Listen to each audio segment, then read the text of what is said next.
Hello students, how are you? Good evening.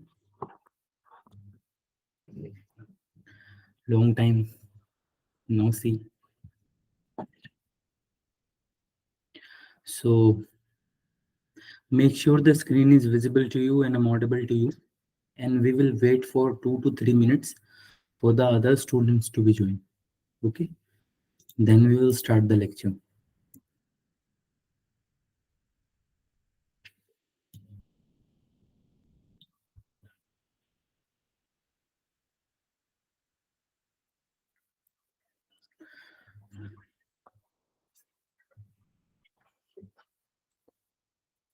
So is the screen is visible to you?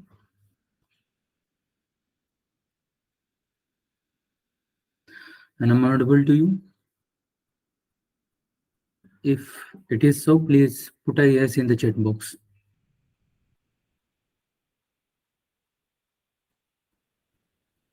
Good evening. How are you? What's your name? This is a very big, actually, and I can't understand. What is your name?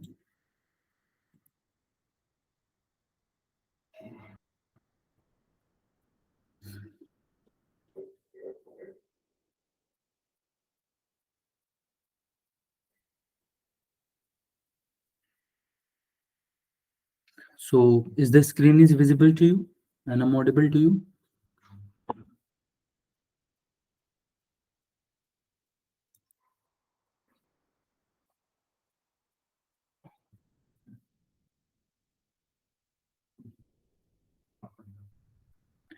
It's like around 4 to 6 days. I think you haven't any class. You know?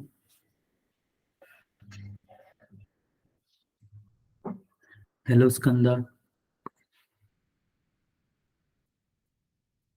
Hello Hiramat. How are you? Good evening. I think it's about 4 to 9. It's about 5 to 6 days that you have no class from Avanti Fellows. No? So it's being a long time.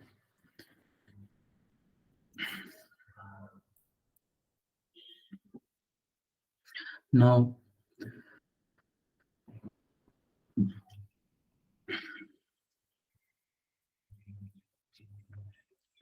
so I think we should start the lecture. Others will be joining. They will join at their own time. Good evening, Manjunath. How are you? So most of the time it happens to the student. When I was the student, it happens to me often. Whenever we spend a holiday more than 3 to 4 days, or 3 to 4 days we have spent as a holiday, there is no school and nothing. So at the fifth day or when the school will start, our mood will come into uh, in a situation that we don't want to go to the school and we delayed the school by 1 or 2 day more, and that's what I'm seeing in your attendance for today. So because you have uh, at least 5 to 6 days that have been no classes, so it is affecting at seeing. So no problem, you have to be regular whenever the classes has been started. Okay, so today what we are going to learn, we are in the successor of elasticity and viscosity. This is our lecture number 2. So in this chapter, it is not that this chapter is we haven't covered anything. We have covered some of the basic concept, and we have covered in this chapter that what is elasticity, what is plasticity, and what type of stress Only the stress is there. What is the stress we have discussed? So let us we revise it one by one.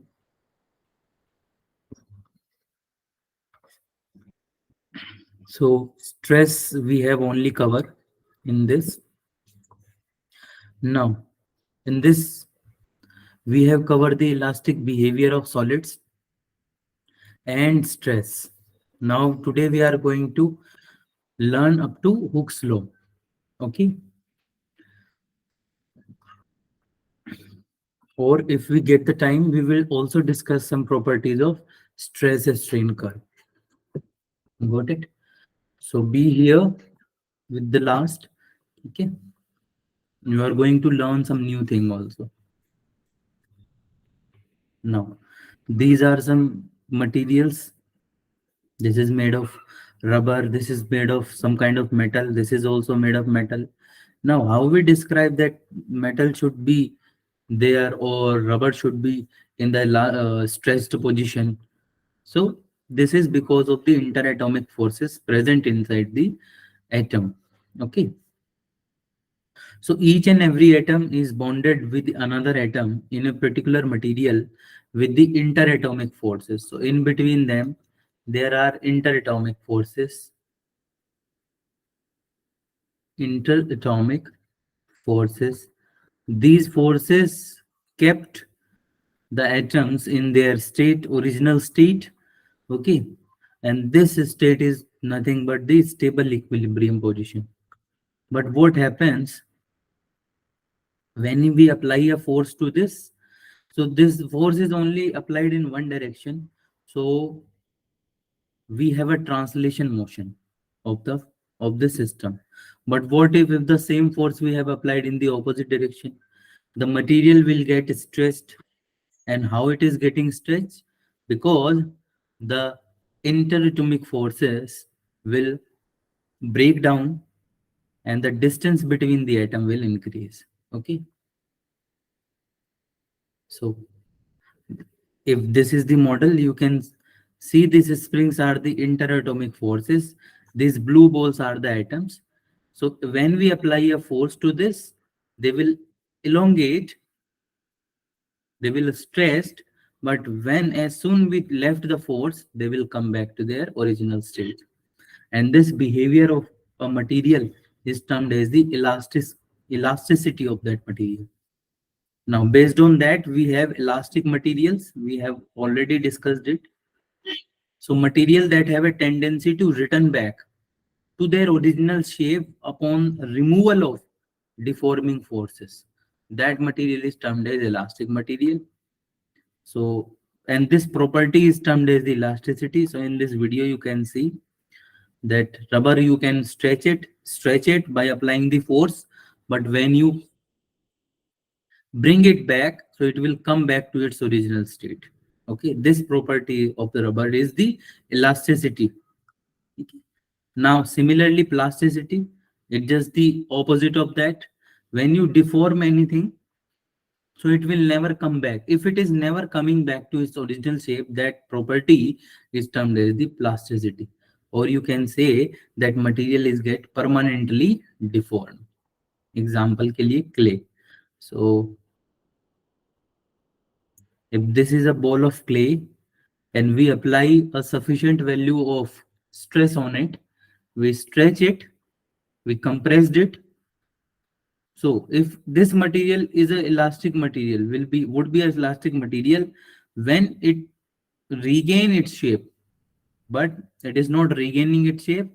So this material should be a plastic material. So it is a plastic material. Now, stress we are discussing. So I have taken this example. This is spring in its natural length. Now we constantly apply a force F in the lower direction, in the downward direction. So spring will get elongated, and because of that elongation, the spring will apply a restoring force to that particular box. Okay. So it will apply a restoring force to regain its shape. The similar tendency in the interatomic model of the atom. So these atoms are present inside. When we apply a force to them, they will also applying a force to each other, and they just put a resistance, offer a resistance to the applied force. Okay, but this resistance is increased when the distance between them will increase.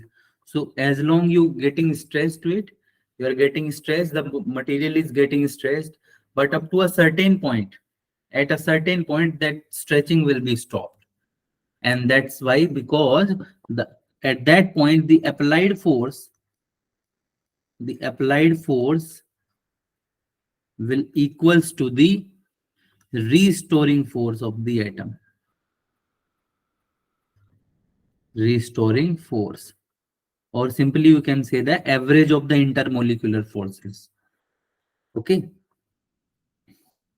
this restoring force that is applied by the atom, not by us, applied by the atom.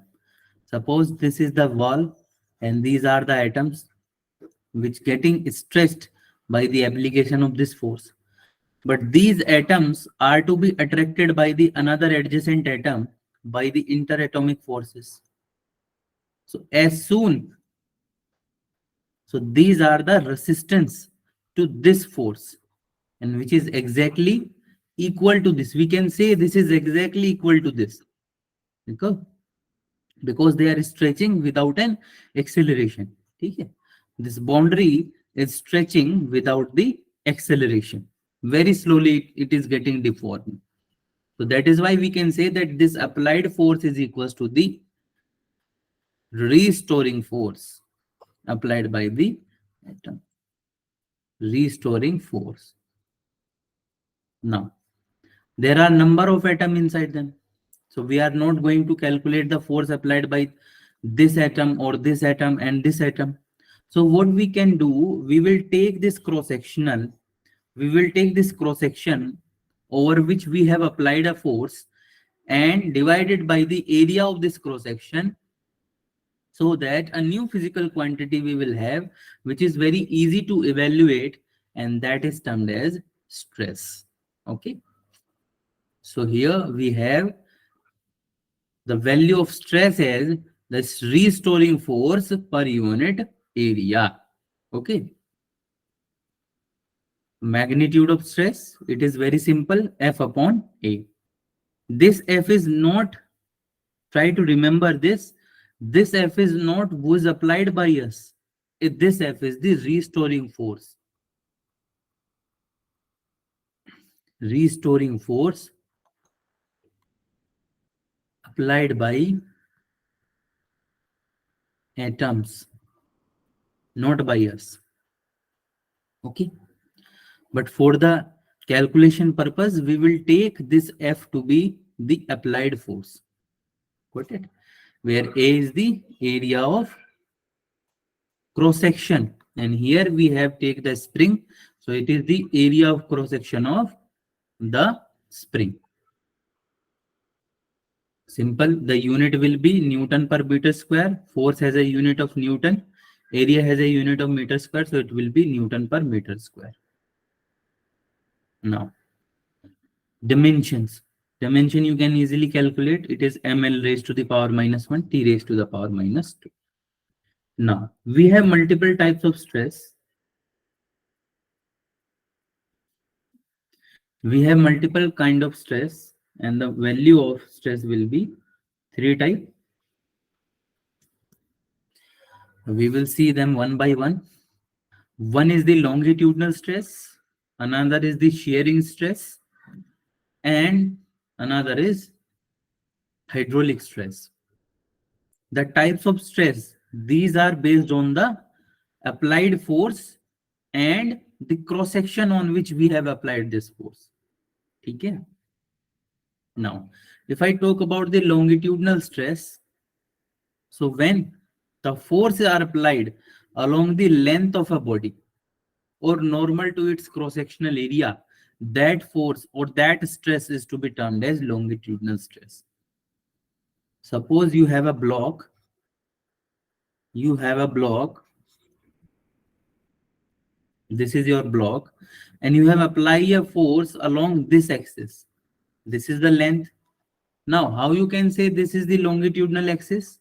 So always remember, the bigger dimension always taken to be the bigger dimension. Suppose this is L, this is let's say B.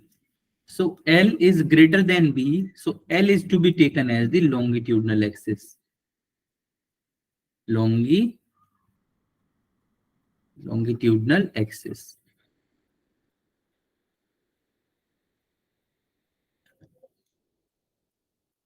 Okay. So the bigger dimension we take as the longitudinal direction. And the axis according to that will be the longitudinal axis. Perpendicular to this will be the transverse axis. Okay. So there are only two axes possible in this case, which is the longitudinal axis and transverse axis. Okay.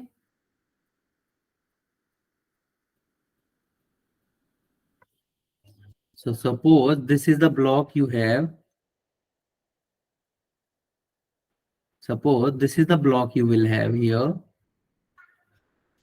And you have applied a force in this direction, in the direction of its length, which is normal to the cross-sectional area. This force is perpendicular to this cross-section. You can see easily.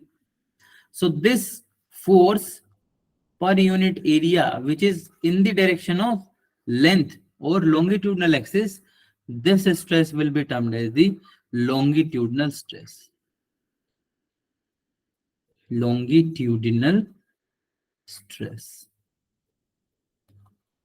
And based on the direction of force you have applied, you can apply the force. Let's say this is the length. You can apply the force in this direction.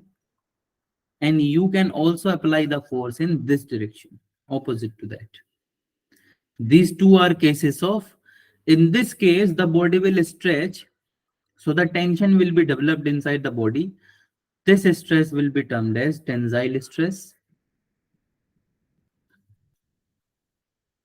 And in this scenario, the body will be compressed by this force. So this stress will be termed as the compressive stress. Compressive stress. Okay. So there are more two types of this longitudinal stress, tensile stress and longitudinal stress. I hope you have got this. If you have any kind of doubt, anybody, you can write it in the chat box. Okay. And if you want me to repeat from any point of time, you can also say that. No? Okay. It will be for your benefit. Got it? So now, this is of two types. I have already told you, the tensile stress and compressive stress. So this is the nature of tensile stress. You can say here the body is stretching along this axis. Okay. And if you will see the compression, the body will getting compressed. Okay. Got it? And also you can see one thing, these forces are perpendicular to this cross section. Perpendicular to this cross section. Okay. So these stresses are termed as longitudinal stress. Now the shearing stress. Shearing stress is nothing but, if this is the, again we have taken the block, again we have taken a block. In the longitudinal case, we have applied the force perpendicular to the cross section. Got it? But what if I apply the force along the cross section? This is along the cross section. So that force which is applied along the cross section per unit area of that cross section will be termed as shearing stress, which try to shear the object. Okay. Let's see.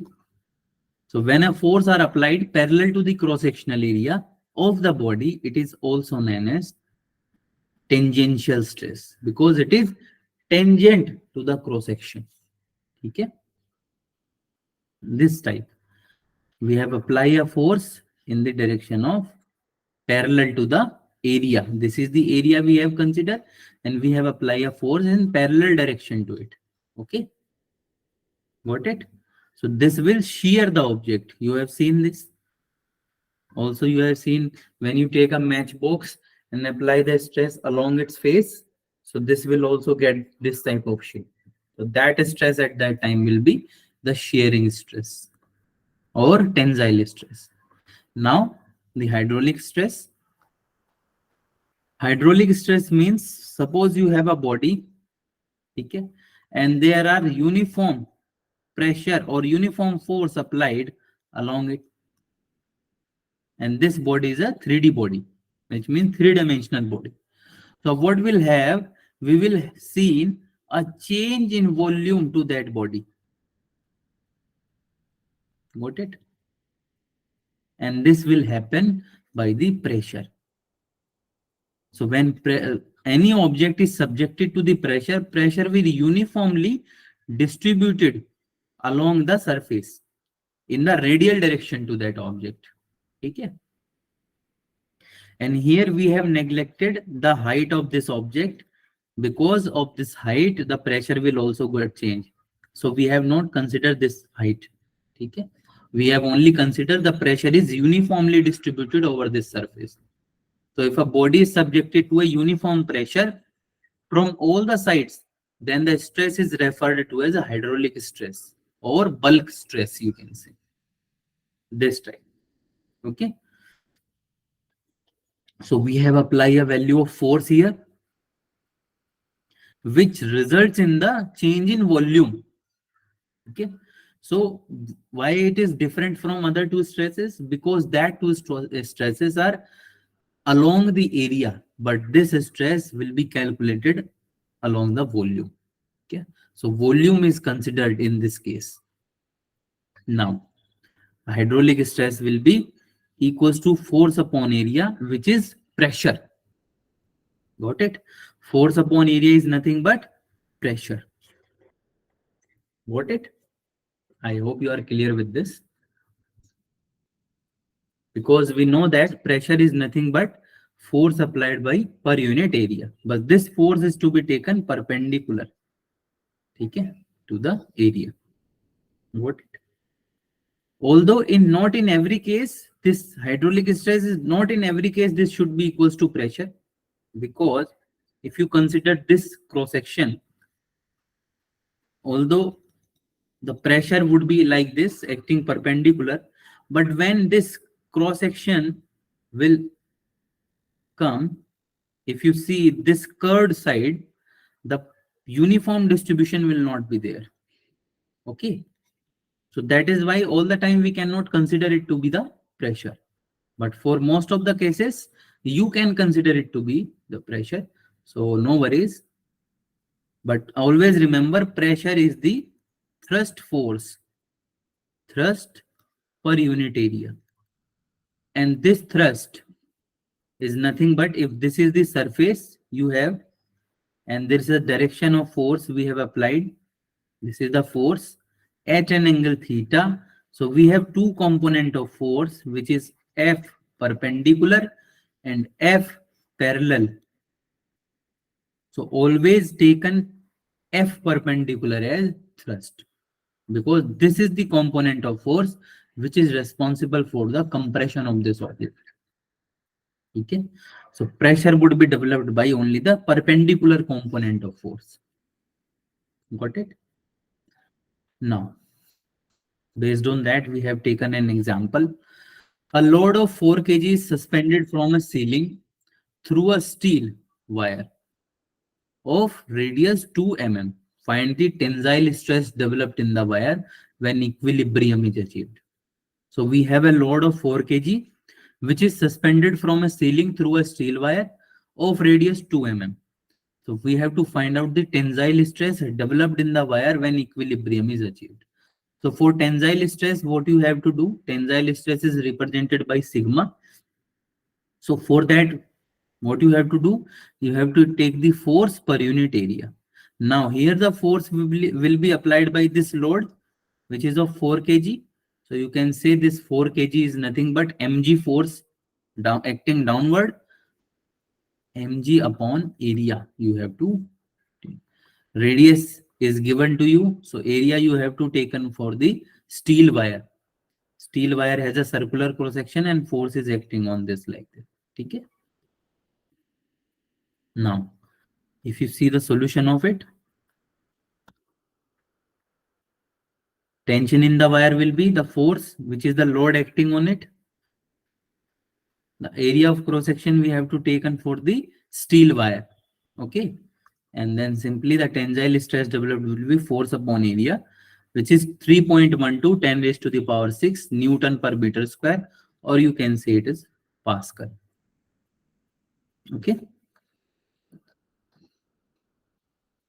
Similar question is this. Now, in this question, we have to find out the longitudinal stress in both the wire P and Q are made of metals, and area of cross sectional each of wire is 0.005 centimeter square. So in these types of question from mechanical properties of solid, you have to take in very careful decision about the units. Okay. Okay. So for that you will see the diagram FBD of this 1 kg block. So the tension TQ will develop in this, in the upper side. This will getting stretched with TQ. This will get stretched by TP.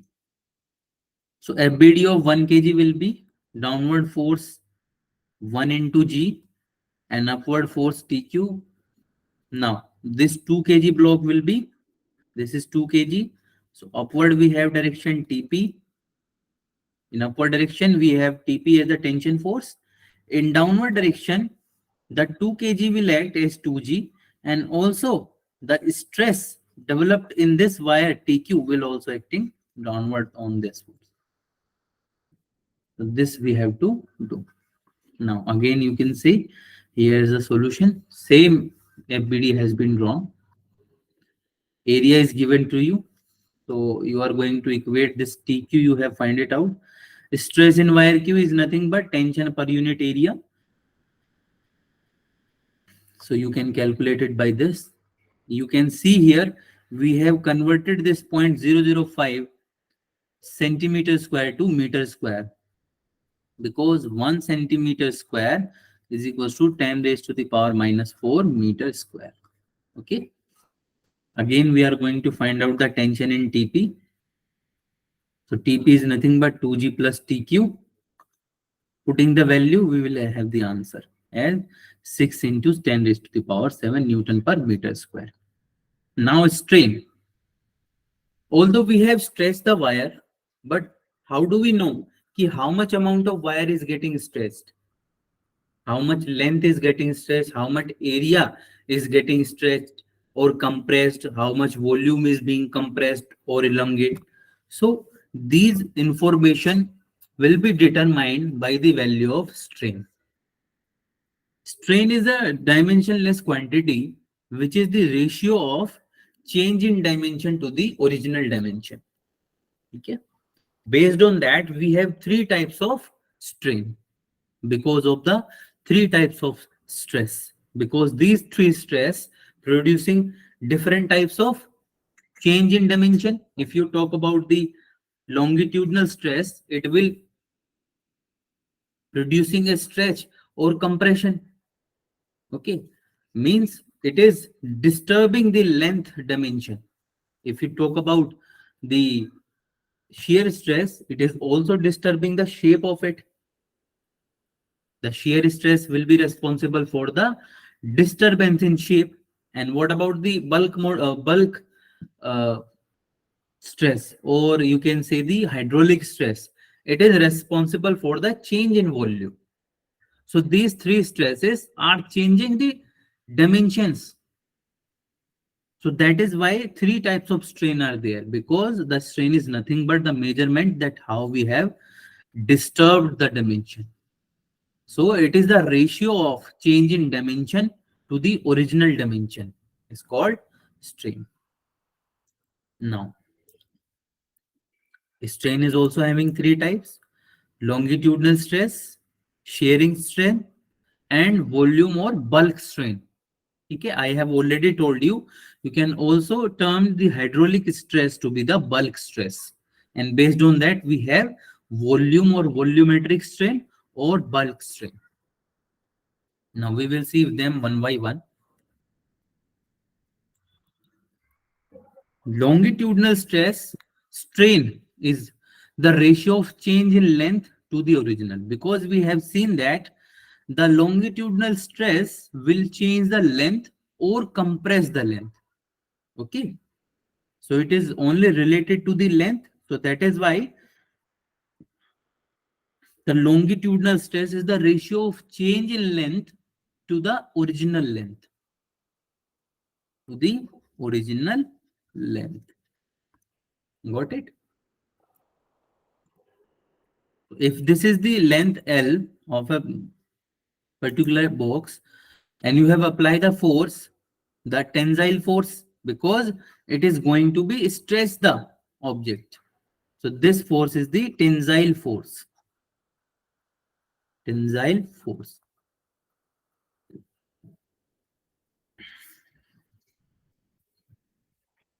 And it will stress the particular dimension by delta L. So what should be the longitudinal stress? Strain, it is the change in length to the original length. Change in length we have as delta L, divided by original length we have L. So this is the longitudinal strain. Okay. Now, so the longitudinal strain will be delta L by L. Got it? Now, shearing strain. Shearing strain, if I talk about, it is related to the change of shape. Okay. So shearing stress is equals to the angle of shear, which is theta. And it is nothing but, you will see, when we apply a force, it is changing the shape of this object in terms of angle. Because if you will see, initially this face at normal, but when we apply the force, it has disturbed by this angle theta. You can see this is disturbed by this angle theta. So shearing strain is nothing but, it is equals to the angle of shear. And how do we calculate the angle of shear? This is length L initially. This is X, the displacement we have by the application of this force. Okay, which is acting parallel to this. Or you can say this is the shearing stress. Shear stress. So because of this shear stress, originally the length will be like this, but when you apply the shear stress to this F shear, the length will be original, but it has changed the shape and it has shifted itself at a distance x. Now, if this is the angle theta, so you can say that tan theta here is nothing but this x perpendicular over base. Perpendicular is x and base is L. So tan theta is nothing but x upon L. So for very small angle, what we can say? This tan theta is approximately theta. So theta should be equals to x upon L. Okay. So shearing strain here we will have as x upon L. Okay. And x we can put in terms of theta, which is L theta. So shearing strain will be recovered as theta. Got it? Again, if I talk about it, you have a box on which you have applied a shear stress. So because of this shear stress, this is the shear stress, the box will disturb in its shape by an angle theta. Suppose this displacement is x and this is x. So originally it is here, but finally after the application of shearing stress, it will be at this point. So we have applied tan theta. Okay. So you will have x upon L. For small angles, very small angle, because this change is very small. So we can consider this tan theta to be approximately theta, and it is equals to x upon L. Okay. Now, at some places, this theta is also represented by gamma. Got it? So do not confuse with it. Now, finally, we will have volume or bulk stress, bulk strain. So, any problem with you guys? Because I think many of you have left. Priyanka, Bhavna, are you here? Is any kind of problem with the internet or anything?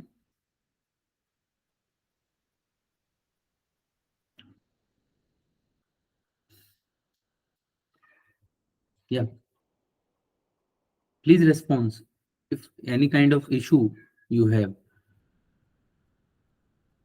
Are you getting this, what I'm telling you? Any kind of doubt?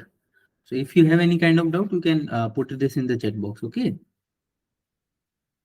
Now, volume or bulk strain.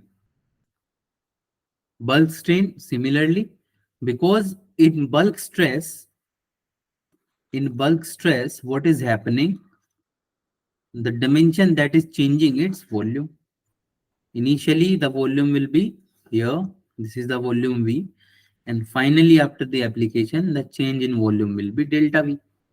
So bulk strain is nothing but strain. What is strain? Strain is a change in dimension to the original dimension.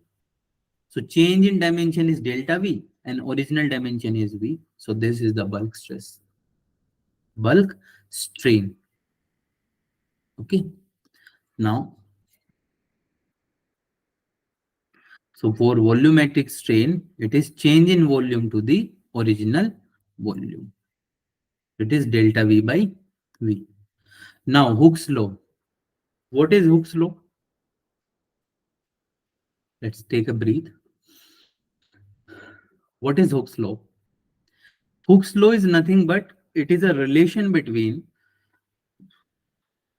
the deformation or the strain you have with the stress. So what does Hooke's law said? Hooke's law says that for small deformation, the stress and strain are proportional to each other. Okay, and this is the simply the Hooke's law. For small deformation, this thing is important to remember. For small deformation, the stress and strain are proportional to each other, which means there is a stress is directly proportional to strain. Okay, got it? So this is very simple, the Hooke's law. You can say the stress is directly proportional to strain. To removing this proportionality sign, we have taken the constant, and this constant is nothing but it is the proportionality constant, and it is known as the modulus of elasticity. Now, we have three stress, so this Hooke's law will be applied for these three stresses. Okay. So based on that, three types of modulus of elasticity we will have, because three types, based on the three types of stress, we have three types of strain.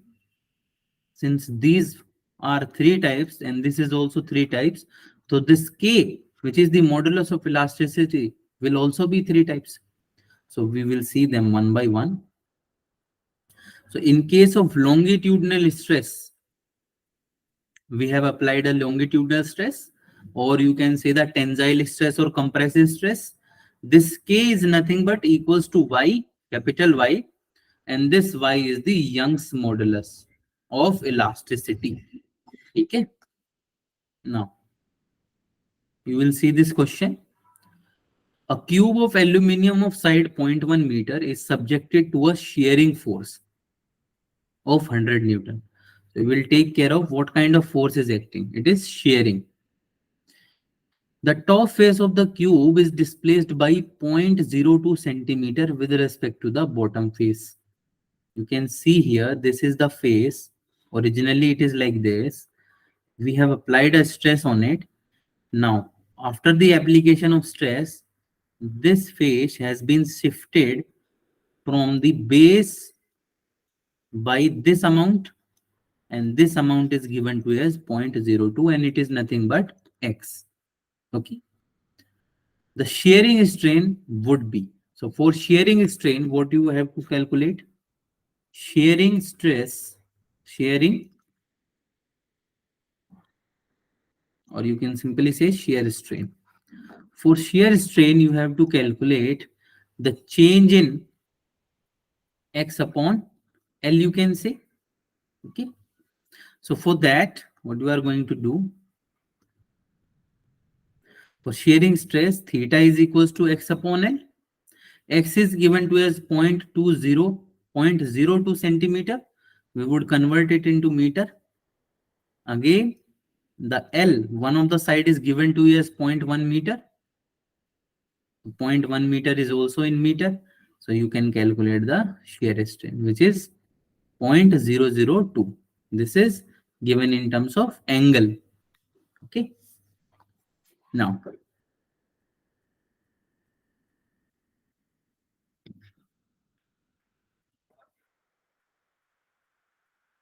this is very important type of question. You will usually see these types of question to be asked in the examination. So a uniform cube is subjected to a volume compression.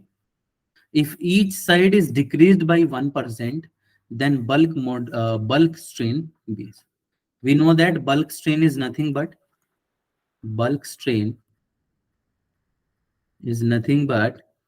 delta V by, okay. So this formula we are going to use.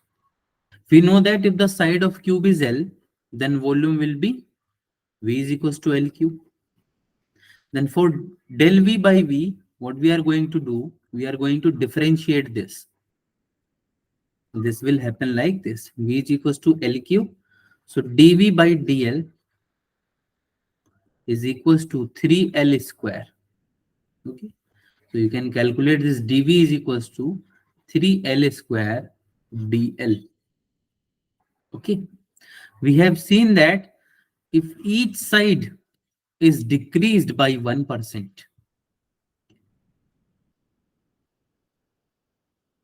so you can see here, this is dV is equals to 3L cube. It is L is multiplied and divided by them. Okay. So it will become 3L cube into dl by L. You can say that this dl by L is nothing but the longitudinal strain, and which is given to you as 1% in percentage. Okay. The percentage change in volume is equals to 3 into percentage change in length, because this is the change in length per unit length, which is longitudinal strain, and which is given to as 1%. So bulk strain you will calculate as delta V by V, which is 0.03, because delta V you will have by 3, and it is divided by 100 for percentage for the original value. So it will be 0.03. Got it? If you have any kind of doubt, you can ask. Now, stress strain curve we are going to see. So for different material, what do? We plot the strain and strain curve for the specific values of stress. We take that material, we apply the stress on it, and we will observe that where this object will trying to break it, where this applied stress will break this object, where it getting stressed. So these are the few pointers from stress strain curve that we have to get. Okay. Now in this slide you will see that we have applied a force on this. With respect to that, the spring force will also develop, the restoring force. Now, based on that, we have a type of stress and strain curve like this. Okay. So the stress strain curve vary from material to material. It is for different materials. Okay. You cannot say that this curve would be the same curve apply for all the materials. No. This curve is for the non-ferrous type of material. Okay. Now, these curves help us to understand how a given material deform with increasing load. Okay. Got it? Now, in the region O to A, we will study it region by region. So in the region O to A, what do you have? This is a line. You will see. This is the line. Okay. So this line is nothing but the relation between stress and strain. And it is the linear relation because from O to A, it is a straight line, which means the stress is directly proportional to strain in a linear manner. So you can say that from O to A, the Hooke's law is valid because stress is proportional to strain, and that is the statement of Hooke's law. Which means in this region, in O to A, if you apply the stress from 0 to A or O to A and you release that stress, then material will come back to its original state. Okay, the elasticity will be here. This curve is linear, first pointer. Hooke's law is also obeyed. We have seen it. The body will regain its original dimension when the applied force is removed because elasticity is there from O to A. So in this region, the solid behaves as an elastic body because we know that Hooke's law is only valid for small deformation up to which body can recover itself. Okay. You can say that sigma is equals to ky, k strength, let's say delta. So you can say that sigma, if this will be 0, if this will lowers, this will also lowers.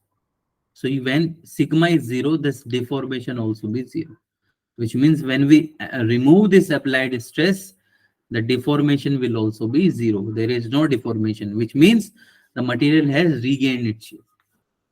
Now, in this region, the solid behaves as the elastic body. Slope of line OA is nothing but what? Stress divided by strain. Okay. And this is the Young's modulus of elasticity. We have seen that modulus of elasticity. There are three types of modulus of elasticity. Okay.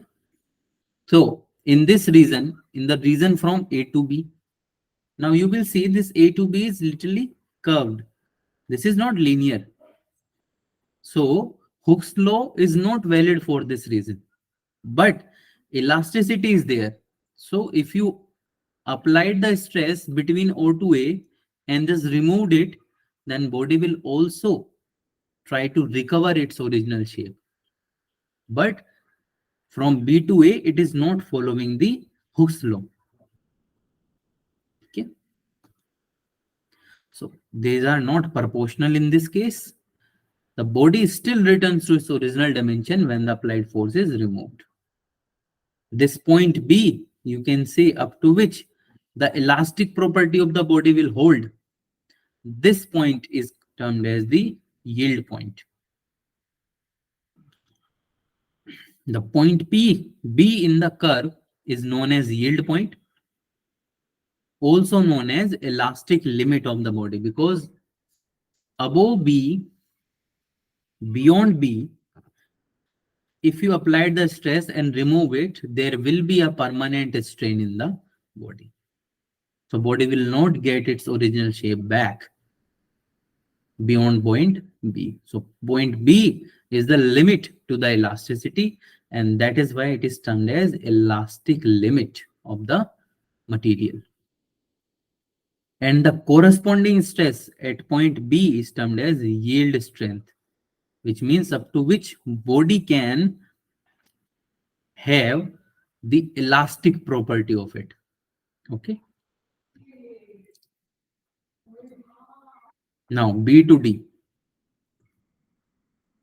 In this region B to D, what we have, when the load is removed, the body does not regain its original dimension. In this shape, if you apply, let's say you have applied the stress up to this point. So what will happen? This is the value of stress. When you remove the stress, the body will follow the same linear curve.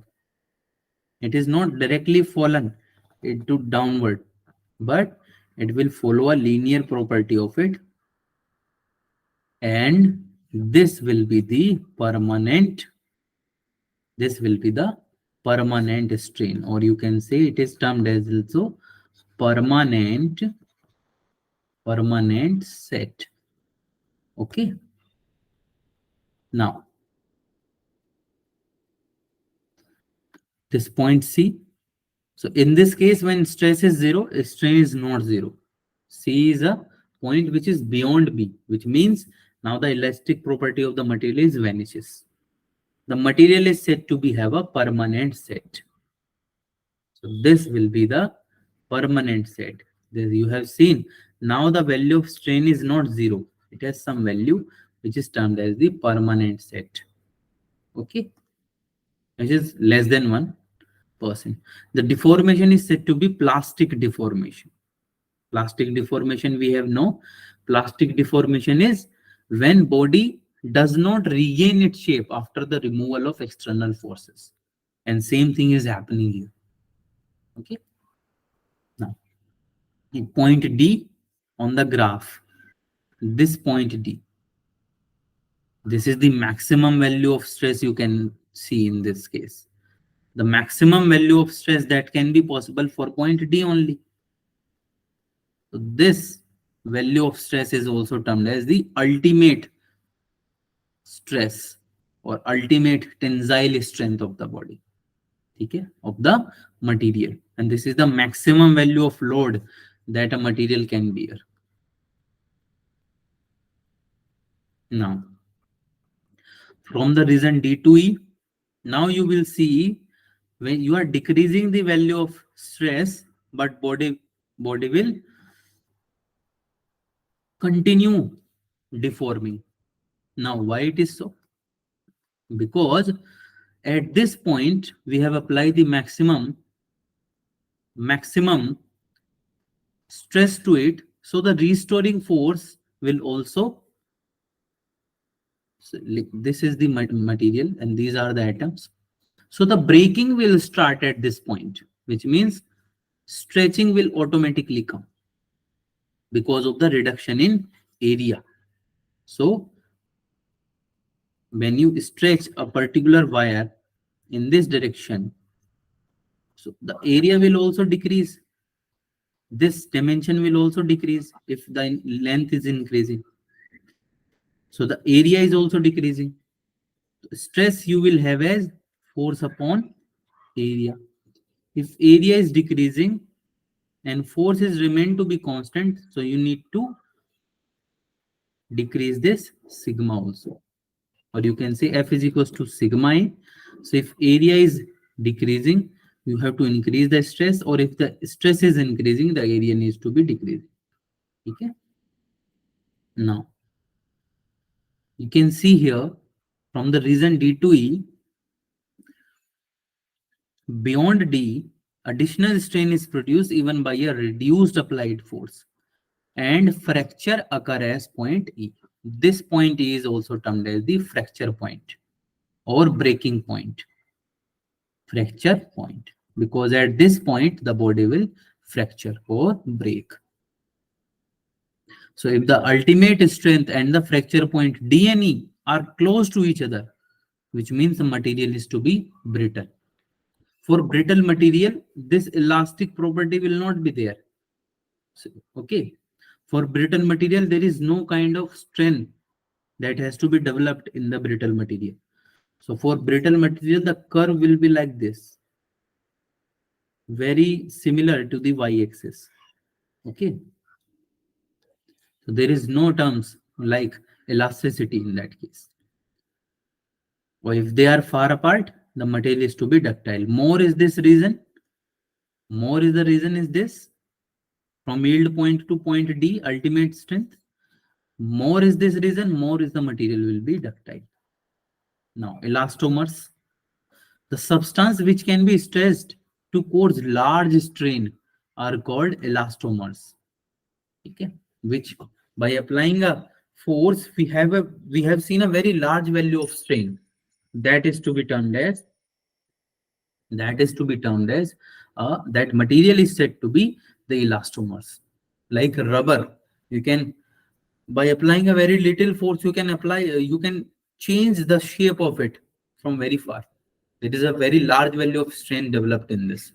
Also, the tissue of aorta, you can see in our heart, that is to be the pumping machine, you will see.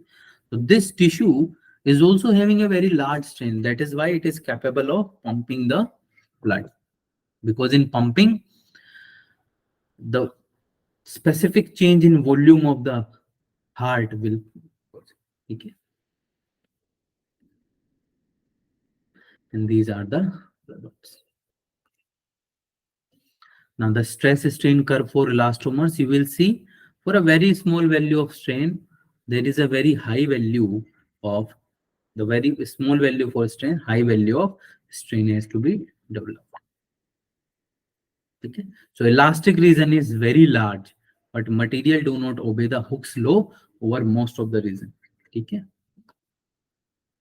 And there is no well-defined plastic reason for this. I hope you got this. So this is it for today. Thank you so much for being attentive. Thank you so much.